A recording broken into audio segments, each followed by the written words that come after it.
the President of the United States.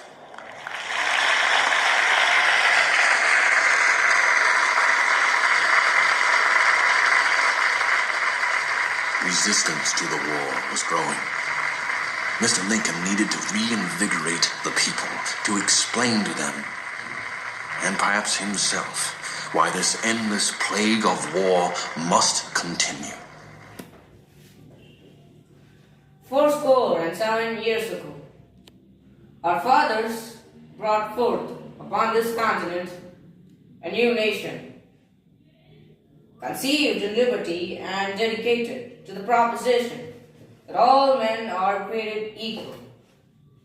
Now, we are engaged in a great civil war, testing whether that nation or any nation so conceived and dedicated can long endure. We are met on a great battlefield of that war.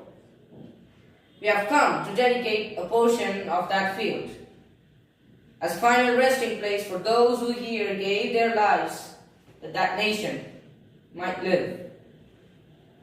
It is altogether fitting and proper that we should do this. But in a larger sense, we cannot dedicate, we cannot consecrate, we cannot hallow this ground.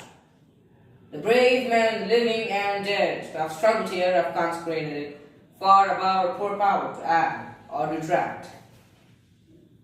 The world will note no longer what we say here, but it can never forget what they did here. It is for us, rather, the living, to be here dedicated to the unfinished work which they who fought here have thus so far nobly advanced.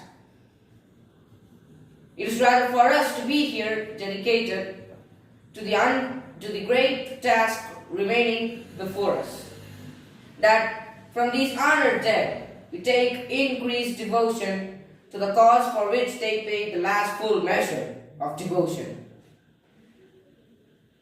That we here highly resolve that these dead shall not have died in vain, that this nation, under God, shall have a new birth of freedom, and that government of the people, by the people, for the people, shall not perish from the earth. Thank you.